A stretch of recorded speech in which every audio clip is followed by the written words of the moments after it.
Good morning, class 12. Now we'll start with the next topic of your national income, that is aggregates relating to national income. So aggregates relating to national income में today we'll see about the various aggregate जो कि आप market price पे पढ़ोगे और factor cost पे। बेटा इसके मीनिंग्स आपको क्लियरली बताए गए हैं कि मार्केट प्राइस क्या है, फैक्टर कॉस्ट क्या है।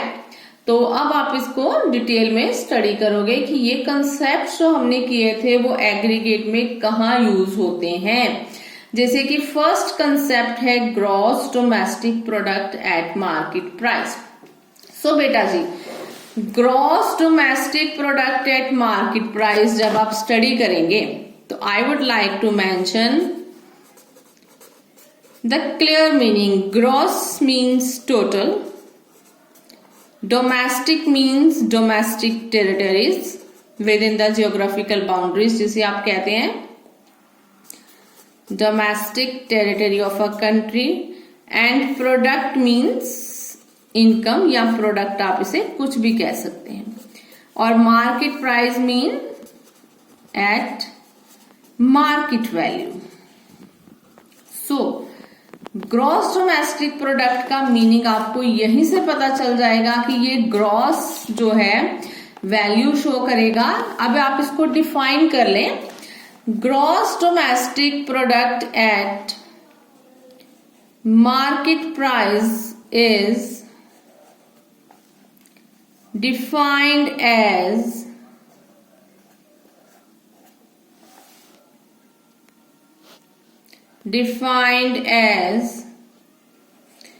gross money value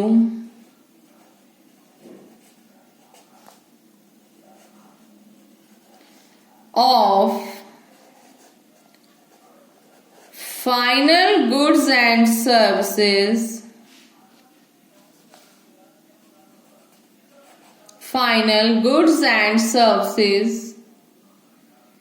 produced in domestic territory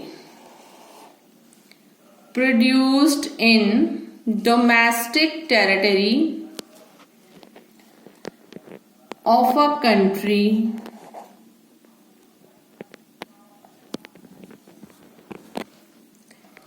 during a period of 1 year। ठीक है, स्पेसिफिक पीरियड आप देंगे इसमें, 1 ईयर का पीरियड ही हम लेके चलते हैं for national income calculation. So gross domestic product at market price को जब हम डिफाइन करेंगे तो हम क्लियरली बताएंगे कि ये जो है मनी वैल्यू है गुड्स एंड सर्विसेज की ग्रॉस में मतलब ग्रॉस वैल्यू है। गुड्स मैंने बताया था हम नेशनल इनकम को ग्रॉस में भी माप सकते हैं और नेट में भी। सो अब हम जो कर रहे हैं, अभी हम कह रहे हैं कि ग्रॉस मनी वैल्यू है किसकी, फाइनल गुड्स एंड सर्विसेज की जो एक कंट्री में प्रोड्यूस होती हैं डोमेस्टिक टेरिटरी के अंदर with in a period of 1 year. So is that clear बेटा कि ग्रॉस डोमेस्टिक प्रोडक्ट जो है वो कंसेप्ट हमें क्या बताता है कि जो हमारी इकोनॉमी में 1 ईयर में डोमेस्टिक टेरिटरी में जो प्रोडक्शन होती है वो include here. So as per the features, आप इसको डेफिनेशन से ही इसके फीचर्स डिस्क्राइब करेंगे। नंबर 1, सबसे पहले gross domestic product is defined as gross value.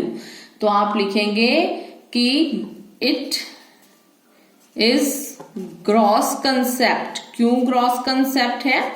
You will elaborate with the reason because it includes, मैंने आपको बताया हुआ है जब भी हम ग्रॉस की बात करेंगे तो it includes depreciation। Second, only, अब आगे देखें, value of final goods and services. Only second feature, final goods and services जो है वो हम इसमें लिखेंगे, बाकी की हम इसमें नहीं लिखेंगे। Only final goods and services are included। तो कौन सी नहीं इंक्लूड होती बेटा? सेकेंड हैंड गुड्स, जिनको आप सेकेंड टाइम डिनोट करते हो, that goods are not included here. Then produced within the domestic territory. तो थर्ड कंसेप्ट आप इसमें लिखेंगे, थर्ड फीचर इसका कि इट इज बेस्ड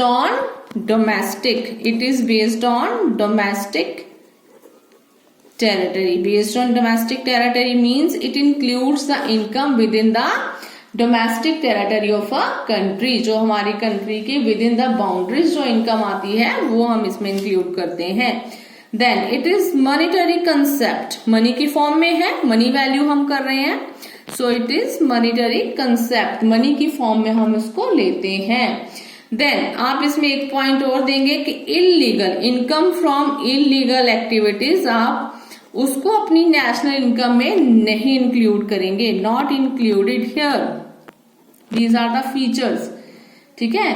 सो एक आप इसमें और लिखेंगे, this is the basic aggregate और कंसेप्ट. बेसिक कंसेप्ट या एग्रीगेट, इसको मेरा कहने का मतलब है कि इफ दिस कंसेप्ट और एग्रीगेट इज गिवन, अगर ये कंसेप्ट और एग्रीगेट है तो बाकी के कंसेप्ट और एग्रीगेट आप निकाल सकेंगे. जब तक आपके पास जीडीपी नहीं होगा, ग्रोस डोमेस्टिक प्रोडक्ट नहीं होगा, आप बाकी की वैल्यूज भी इसमें नहीं निकाल सकते. ठीक है. इसमें आप सिर्फ और सिर्फ ग्रॉस डोमेस्टिक प्रोडक्ट होना जरूरी है. And for the other concept आप इसमें लिखेंगे कि ये क्यों जरूरी है, क्योंकि ये डिटरमिन करता है values. Gross domestic product at market price हमारी वैल्यूज बताता है. दैट इज प्राइस इनटू जो भी मार्केट प्राइस आप उसे कह सकते हैं, इनटू टोटल प्रोडक्शन, क्वांटिटी और टोटल प्रोडक्शन आप इसे लिखेंगे. सो इन दोनों को अगर आप मल्टीप्लाई करेंगे तो यू विल गेट जीडीपी. जब तक हमारे पास जीडीपी नहीं आएगा देन हम उसके बाद ही कोई और कंसेप्ट करेंगे. जीडीपी के बिना हम नेशनल इनकम कैलकुलेट नहीं कर सकते. अब इसका ये मतलब नहीं है कि जीडीपी है तो हमारी इकोनॉमी है, जीडीपी नहीं है तो हमारी इकोनॉमी नहीं है. वो डिपेंड करता है as per the economic. Students आपको पता होना चाहिए कि जीडीपी का हमारा इकोनॉमी में क्या रोल है, क्यों हम इकोनॉमी में जीडीपी को लेके चलते हैं. क्योंकि फाइनेंशियल जितना भी सेक्टर है, जो भी पॉलिसीज बनती हैं, they are based on the, आजकल हम कह रहे हैं जीडीपी रिड्यूस हो रहा है, GDP is declining per year. उसका मतलब है कि हमारी प्रोडक्शन जो है दैट इज ऑल्सो रिड्यूसिंग. बहुत सारे रीजन होते हैं प्रोडक्शन के जो आउटपुट के हैं वो रिड्यूस होने के. सो वो सारी चीजें जो है डिपेंड करती हैं हमारी जीडीपी पे. और जीडीपी जो है वो बेसिक कंसेप्ट है किसी इकोनॉमी को मापने का, किसी इकोनॉमी को मेजर करने का. So this is all for today. Rest will do tomorrow. आज आप एक ही कंसेप्ट कर लीजिए, बेसिक जीडीपी. बाकी के इसके aggregates will do day after tomorrow. Thank you so much.